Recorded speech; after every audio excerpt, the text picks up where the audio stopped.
Muy buenas tardes, mi nombre es Jaime González, estudiante del programa de Psicología de la Universidad Evangélica Martin Luther King Jr. Colombia, respondiendo a una de las preguntas planteadas por el docente José Alberto Herrera. ¿Qué es el sexting? Sexting es una práctica cuyo contenido es de tipo sexual. ¿Por qué se da sexting? El sexting se da a través de mensajes, videos o imágenes de tipo sexual, mediante el cual estas imágenes se pasan a través de, o son tomadas más bien a través del celular personal del individuo, cámaras o, o, o computadores. Diferentes investigaciones afirman que 1 de cada 3 adolescentes han practicado sexting en algún momento determinado de su vida. Esta práctica es relativamente nueva, en donde involucra generalmente a los niños, jóvenes y adolescentes. Esta práctica tiene unas características propias como la voluntariedad, que infieren que el individuo se toma estas fotos, videos de tipo sexual o de carácter sexual y lo hace de una manera consciente, las cuales son enviadas a un destinatario en especial o en específico, el cual puede ser amigos, conocidos y en la mayoría de los casos novios, o que tienen algún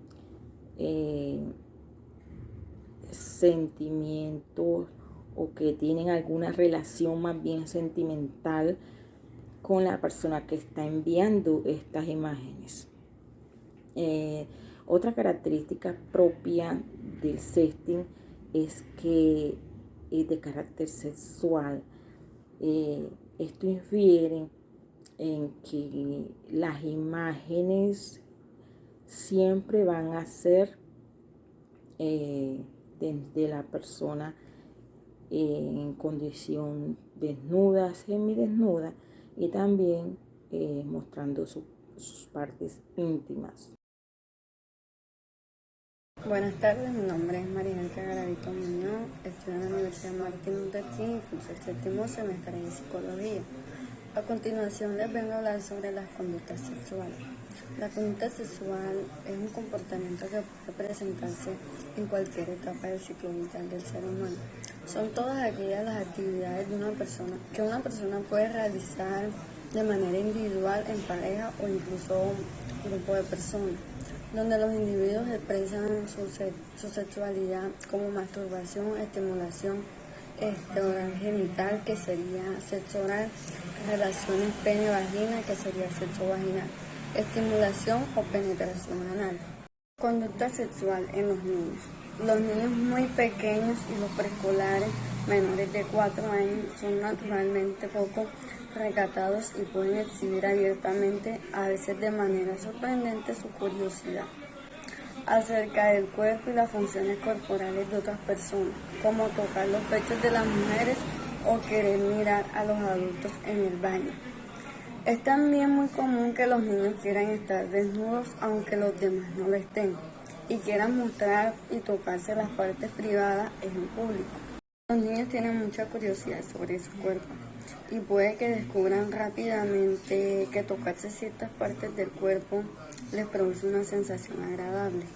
A medida que los niños van creciendo y se relacionan con otros niños, aproximadamente entre los 4 y 6 años, empiezan a darse cuenta de sus diferencias entre niños y niñas y se vuelven más sociales en su exploración. Además de explorar sus cuerpos mediante tocar, frotar sus partes privadas, pueden que empiecen a jugar al doctor o a imitar el comportamiento de los adultos, como besarse y agarrarse de la mano. A medida que los niños gradualmente se hacen como conscientes de las reglas sociales que regulan el comportamiento sexual y lenguaje, Por ejemplo, la importancia de qué palabras se consideran malas. Puede que intenten poner a prueba esa regla de usar malas palabras. Es posible también que se hagan más preguntas acerca de temas sexuales, como por ejemplo acerca de dónde vienen los niños y de por qué los niños y las niñas son diferentes físicamente.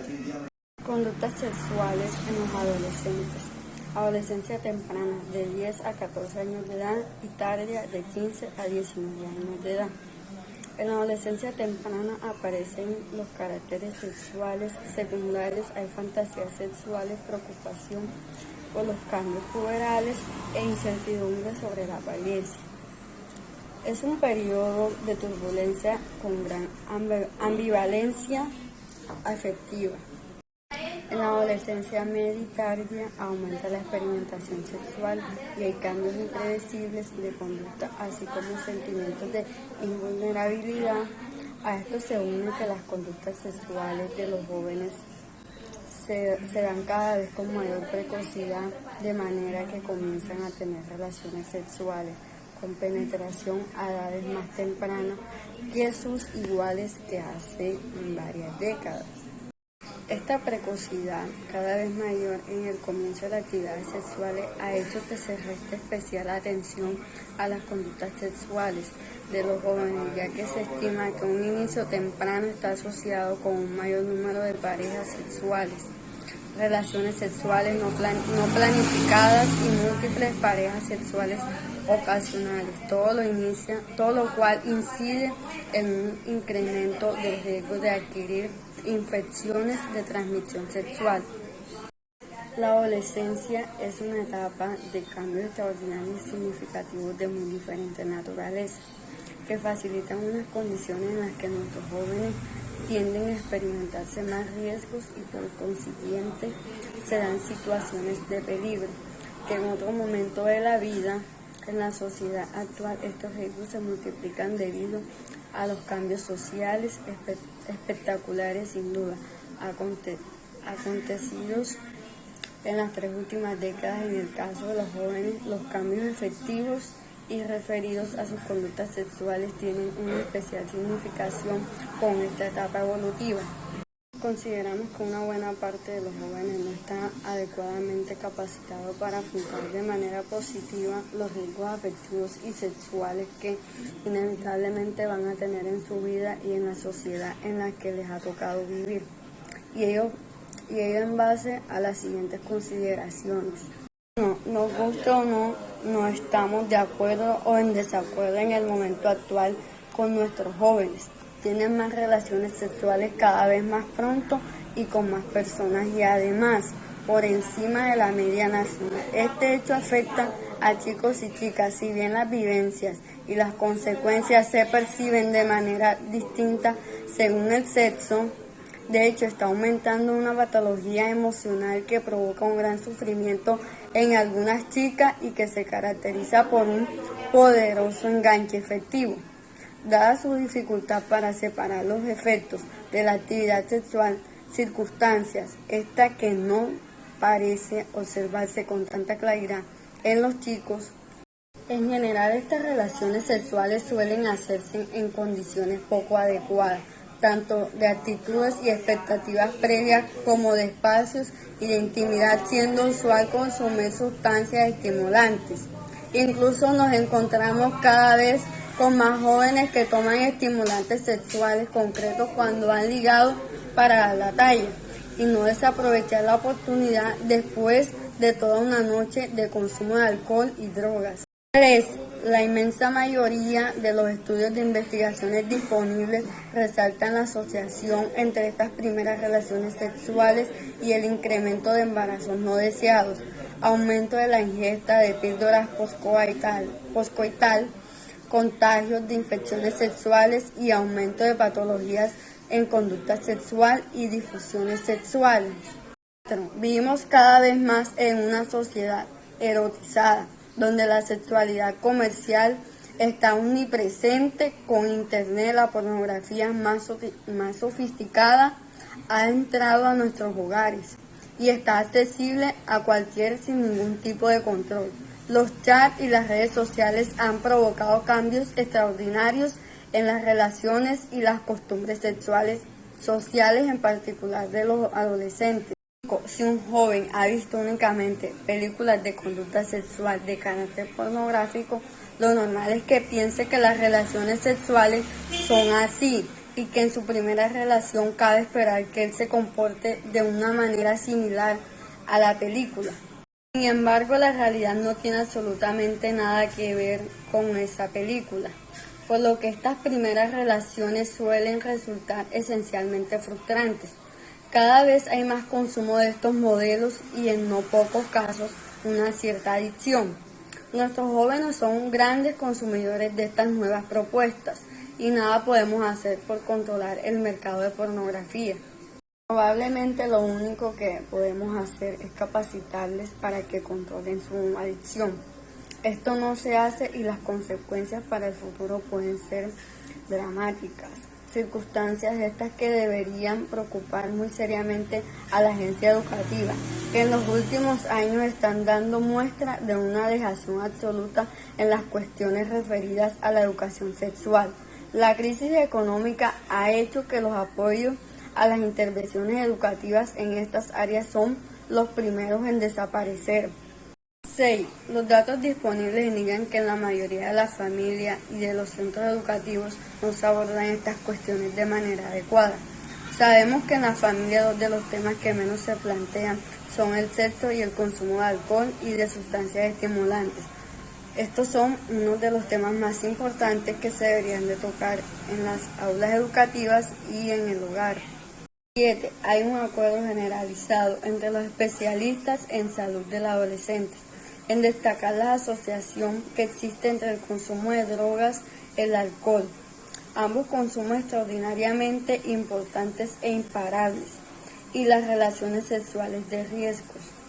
8. Observamos en algunos de los sectores de jóvenes una presión extraordinaria del grupo, siendo un elemento poderoso a la hora de iniciar relaciones afectivas y relaciones sexuales. Los jóvenes con baja autoestima y falta de habilidades sociales son más vulnerables.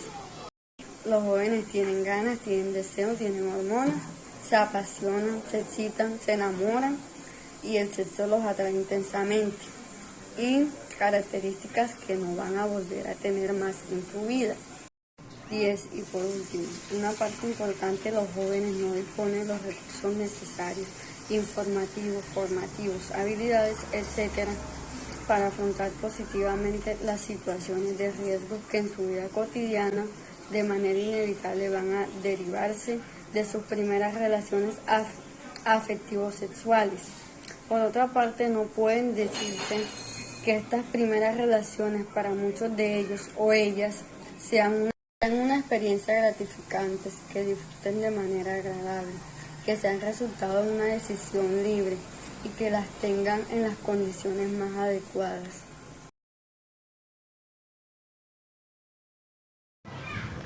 Cordial saludo, mi nombre es Ladis López. Le vengo a hablar sobre el abuso sexual. El abuso sexual de menores hace referencia a cualquier conducta mantenida entre un adulto y un menor. También se presenta un porcentaje donde el abuso sexual infantil está provocado por otros menores. Dentro de las conductas abusivas está el contacto físico, ya sea por la parte genital, anal o bucal. También ocurre que el agresor utiliza al menor como objeto de estimulación sexual. Esto se da cuando se hace la proyección de películas pornográficas. Determinar cómo incide este problema no es fácil. Habitualmente ocurre en un entorno privado, o sea, dentro del hogar, en la familia. Los menores pueden sentirse impotentes para revelar este abuso. En la mayoría de los casos, el abuso sexual infantil suele ser cometido por familiares. Dentro de estos están los padres, los hermanos mayores. Aquí es donde se da el incesto.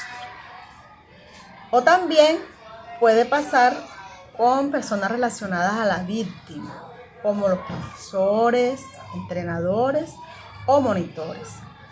Los abusadores sexuales que frecuentemente muestran un problema de insatisfacción sexual se ven tentados a buscar esporádicamente satisfacciones sexuales entre los menores, ya sea porque los tienen a la mano o porque ellos ponen poca resistencia. En estos casos, los agresores pueden mostrar distorsiones cognitivas, justificando así su conducta ante ellos mismos. Habitualmente, el incesto comienza con las caricias, un paso posterior se da la masturbación y el contacto bucogenital. Y solo en algunos casos, una evolución en el coito vaginal. Esto ya se presenta más tarde cuando se entra en la edad de la pubertad. Por otra parte, los niños con mayor riesgo a ser abusados sexualmente son aquellos que presentan un retraso del desarrollo, discapacidades físicas, discapacidades psíquicas. Estos niños no tienen la capacidad de defenderse, de reponer resistencia y mucho menos de hablar sobre lo ocurrido. ¿Por qué en algunos casos los niños se quedan callados y no cuentan este tipo de abuso? Entonces los factores que influyen son de pronto el temor a que no les crean, junto con el miedo a que su familia se destroce, o que el agresor tome represalias, o peor, o en otros casos, un rechazo social. En algunos casos, la madre tiene conocimiento de lo que está sucediendo, y lo lleva al silencio por temor a la pareja, por miedo a que se le dañe su familia, a que sufra una fractura, o el estigma social negativo por el abuso sexual, o en el peor de los casos, que piensa que no tienen la capacidad de salir adelante solo. ¿Cómo reconocemos si un menor está siendo abusado? En la parte física, sienten dolor, inflamación, heridas o quemaduras en sus partes genitales o anal. La vulva también se les inflama, se torna roja. También encuentran semen en sus partes genitales, en la boca. También presentan dificultad para sentarse. O también les encuentran enfermedades de transmisión sexual, ya sea en los genitales o en la boca o en los ojos. En la parte comportamental, también se presenta pérdida del apetito, llantos frecuentes, aislamiento, rechazo a la sociedad, cambios bruscos de conducta, problemas escolares, autolesiones o, en el peor de los casos, intentos de suicidio. Y en la esfera sexual también se da el rechazo, el contacto físico como las caricias, los besos, confusión sobre la orientación sexual, intereses exagerados por las conductas sexuales de los adultos, los comportamientos, agresión sexual de un menor hacia otro menor, entre otros indicadores. Estos menores sufren consecuencias psicológicas negativas, comienzan a sentir ansiedad, depresión, fracaso escolar y dificultades para socializar. Y en otras adversidades adicionales, el abandono emocional, maltrato físico o separación de los padres. El abuso sexual en la infancia es un fenómeno invisible, porque se supone que la infancia es feliz y que la familia es protectora y que el sexo tampoco se da en esta etapa de la vida. Mas, sin embargo, el abuso sexual infantil presenta un 15% afectada en esta población.